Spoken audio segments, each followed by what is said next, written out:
ومن أحسن قولا ممن دعا إلى الله وعمل صالحا وقال إنني من المسلمين. ওয়ালাইকুম রহমতুল্লাহি ওয়া বারাকাতুহু। আমাদের একজন ভাই প্রশ্ন করেছেন যে ওনার বন্ধু সম্ভবত আসরের নামাজ আদায় করতে পারেন না ব্যস্ততার কারণে। তো উনি তার বন্ধুকে বলেছেন যে আপনি জোহরের সাথে সেটা জমা করে নেবেন।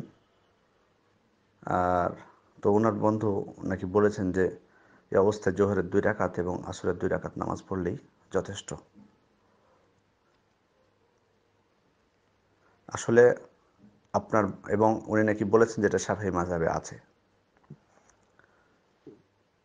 প্রথমত তার বক্তব্য সঠিক নয়, সাথে সাথে আপনারও তাকে এভাবে বলাটা উচিত হয়নি যে জোহরের সাথে আসর পড়ে নেওয়ার বিষয়ে। কারণ কি? কারণ হলো আমরা সকলেই জানি মহান আল্লাহ তাআলা আমাদের উপর 5 ওয়াক্ত নামাজ নির্দিষ্ট সময়ে ফরজ করেছেন। এই জিনিসটি বারবার বলি, আবারও স্মরণ করে দিচ্ছি। ইন্না সলাতা কানাত আলাল মুমিনিনা কিতাবাম মাওকুতা, নির্দিষ্ট সময়ে মুমিনদের উপর নামাজকে ফরজ করা হয়েছে। সুতরাং সালাতকে নির্দিষ্ট সময়ে আদায় করতে হবে। এত সস্তা না, ধর্ম জিনিসটা এত সস্তা না যে আপনি যেভাবে ব্যাখ্যা করবেন সেভাবে হয়ে যাবে। কোন অধিকারে আপনি এটি বলেছেন?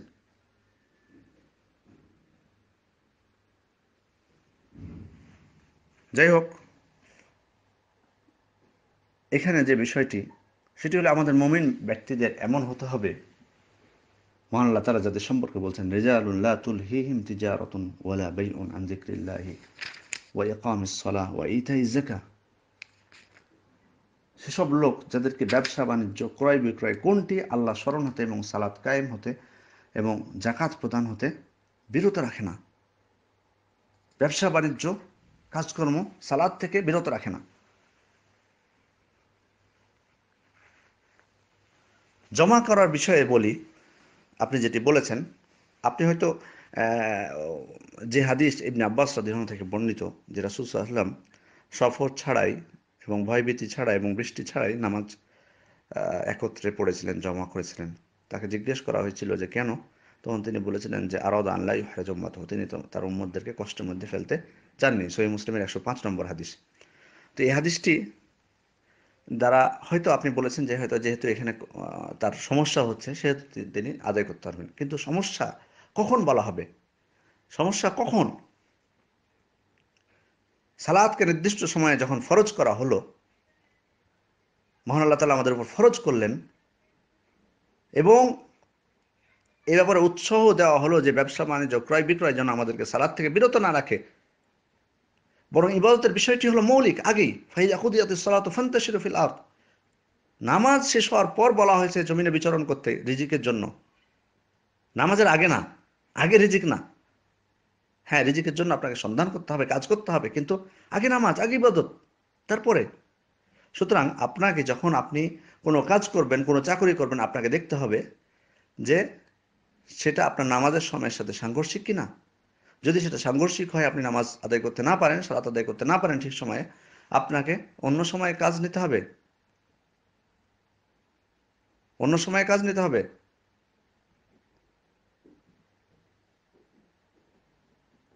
অতএব সালাতের বিষয়টি, আর উনি কোত্থেকে পেয়েছেন এটা যে 2 রাকাত পড়লে হয়ে যাবে? এত সস্তা? কোথায় শাফিঈ মাযহাবে আছে এটা? উলামায়ে কেরামের ঐক্যমত যে সব মানে মুকিম অবস্থায় যখন থাকবে তখন তাকে পূর্ণ নামাজ পড়তে হবে। জমা করার বিধানটি আলাদা। জমা করার বিষয়টিও আপনাদেরকে বললাম। জমা করার বিষয়টি প্রথমে বললাম যে এটিও সবসময় না। কখন? যখন একজন মানুষ সংকটে কোনো বিষয়ে সমস্যায় পড়ে যাবে। অর্থাৎ ধরুন সে জানে কাজ শুরুর আগে বা চাকরি নেওয়ার আগে যে আমি নামাজের সময়ের সাথে এটা সাংঘর্ষিক হবে না, কিন্তু কোনো কারণবশত হয়তো কয়েকদিন যাবৎ হয়তো কোনো কারণে তার মানে সমস্যায় পড়ে গেলেন, তখন এটা উলামায়ে কেরাম বলেছেন যে তার জন্য জমা করা তখন বৈধ, হয়তো নির্দিষ্ট সময়ের জন্য এটা। কারণ আপনি মাত্র 5-6 দিনের জন্য বা 10 দিন সমস্যার কারণে তো আপনি আর চাকরি বাদ দিয়ে দিতে পারেন না। তখন সেটা আলাদা বিষয়, তখন জমা করবেন, সেটা আলাদা বিষয়। কিন্তু আপনি সারা জীবনই আপনার কাজ চলবে, সারা বছর কাজ চলবে, আর আপনি জমা করতে থাকবেন না, এটি উদ্দেশ্য না, এটা উদ্দেশ্য না। আর নামাজ 2 রাকাত করে পড়া, এটি কোত্থেকে পেলেন? নামাজ আগে ছিল 2 রাকাত, পরে মুকিম অবস্থায় 2 রাকাত বাড়িয়ে দেওয়া হয়েছে, 4 রাকাত করে দেওয়া হয়েছে, আর সফর অবস্থায় 2 রাকাত আছে। সুতরাং এই কসর এটা শুধু সফর অবস্থায় চলবে, আপনার কাজের জন্য কসর এটা করতে কোনো মাযহাবে নাই। এটা ওনাকে ওনাকে আপনি বলবেন। আর যদি থাকতেও শাফি মাযহাবে, উনি শাফি মাযহাবে কেন দোহাই দিচ্ছেন? মানে যে যে মানে সস্তা যেখানে পাওয়া যাবে, যেখানে সহজ হবে, সেখানে সে মাযহাবের নাম আমি করে দিব। এই জন্য অনেক মানুষ আছে, ওলামা একরাম সতর্ক করেছেন যে এরা সহজ খুঁজে বেড়ায়, কোন মাযহাবে কোনটা সহজ সেটা পালন করবে। এটাও খারাপ। আপনি খুঁজবেন সঠিকটা, সহজ না, সঠিক কোনটা সেটা খুঁজবেন। অমুক আর ইমাম আবু হানিফা এই মাসালায় সহজ ফতোয়া দিয়েছেন, তাই আপনি এই মাসালা ইমাম আবু হানিফার উত্তর নেবেন।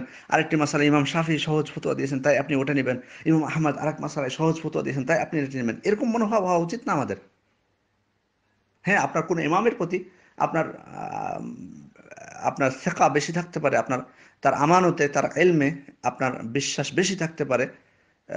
আপনি একজন সাধারণ মানুষ হিসেবে তার ইলম এবং তার আমানতে আপনার বিশ্বাস বেশি থাকতে পারে, সেজন্য আপনি তার ফতোয়া নিতে পারেন, এটা ঠিক। কিন্তু আপনি সহজতায় নেবেন না, এটা অসম্ভব, এটা নিষিদ্ধ, এটা উচিত নয় কারো, কোনো মুসলিম ব্যক্তির জন্য এটা এটা এটা উচিত না।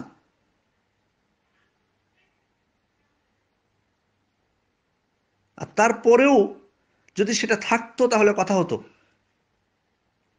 শপথ ছাড়া অন্য কোনো অবস্থায় 2 রাকাত নামাজ পড়া যাবে, এটা এটা শাফিঈ মাযহাবের কোথাও নেই। ওনাকে বলবেন প্রমাণ দিতে। যদি প্রমাণ দিতে না পারে, বলবেন যে এটা মিথ্যা কথা, এসব যেন না বলে শরীয়তের নাম করে।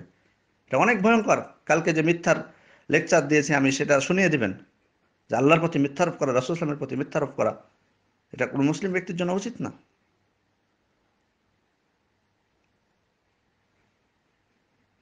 আর জমাত যে বিষয়টি বললাম, সেটা আপনি যে চিন্তাধারায় বলেছেন তাকে, সেটা ঠিক আছে, কিন্তু এভাবে না, এভাবে না। হ্যাঁ, যদি কয়েকদিন হতো তাহলে কোনো সমস্যা হতো না। এখন যে এটা হয়তো আমাদের অনেকের প্রশ্ন, যে এখন তিনি কি করবেন, তার সমাধান কি, চাকরি বাদ দিয়ে দিবেন? এত তো সহজ না কাজ পাওয়া, হয়তো এটা আমাদের অনেকের মনে প্রশ্ন হচ্ছে। দেখুন, শরীয়তের বিষয়টি এখানে আপনাকে সবসময় প্রাধান্য দিতে হবে আগে। ওলামা ইকরাম বলছেন যে এক্ষেত্রে আপনি যদি দেখতে যান, নামাজ পড়তে কতক্ষণ সময় লাগে, নামাজ পড়তে কতক্ষণ সময় লাগে? আমরা ধরলাম যে শুধু ফরজ নামাজটাই ধরুন, ফরজটাই জোহরের 4 রাকাত বা আসরের 4 রাকাত, কতক্ষণ সময় লাগতে পারে? যতক্ষণ একজন ব্যক্তি কাজের সময় যদি অনুমতি চায় মালিকের কাছে বা মুদিরের কাছে, অ্যারাবিক কান্ট্রিতে যারা আছেন তারা বুঝবেন এটা, তো তাহলে যদি টয়লেটে যাওয়ার অনুমতি চান, তাকে অনুমতি দেওয়া হবে না? নিশ্চয়ই তাকে অনুমতি দেওয়া হবে। টয়লেটে যে 10-15 মিনিটও দেরি করা যায়, কিছু বলবে না মালিকে। তো নামাজটা, এই যে ফরজ 4 রাকাত পড়তে কি তার থেকে বেশি সময় লাগবে? তাহলে এটা চিন্তা করা যায় না যে একজন ব্যক্তিকে টয়লেটে যাওয়ার অনুমতি দেওয়া হয় 10-15 মিনিট, আর নামাজ পড়ার অনুমতি দেওয়া হবে না। এটা এটা এটা এটা ভাবা যায় না। সুতরাং আপনাকে কষ্ট করতে হবে একটু। একজন ব্যক্তি যখন নামাজের প্রতি মানে যত্নবান হবেন, তখন তিনি এমনিতেই নামাজের সময় খুঁজে নিতে পারবেন। সুতরাং আমি বলবো আপনার বন্ধুকে এভাবে নামাজের সময়টা খুঁজে নেবেন উনি, এবং জোহরের সময় জোহর, আসরের সময় আসর পড়বেন নামাজের সময় খুঁজে। তারপরেও যদি সম্ভব না হয়, যদি বলেন যে না কোনো ক্রমে সম্ভব না, তাহলে তাকে বলুন অন্য কাজ খুঁজতে বলুন। এ কাজের সাথে সাথে যতদিন অন্য কাজ না পাচ্ছেন, ততদিন তিনি জমা করতে পারেন। যেহেতু তিনি অন্য কাজ পাচ্ছেন না, আর অন্য কাজ না পেলে তার জন্য সমস্যা হয়ে পড়বে, সেহেতু ওলামা ইকরাম বলছেন যে এমন কোনো যদি পরিস্থিতি হয়, অন্য কাজ পেতে তার সময়ের প্রয়োজন হয়, তাহলে সে সময় পর্যন্ত তিনি জমা করতে পারবেন, কিন্তু দীর্ঘস্থায়ী তার জমা করার কোনো অধিকার নেই। আশা করি বিষয়টি বুঝতে পেরেছেন। আসসালামু আলাইকুম রহমতুল্লাহ।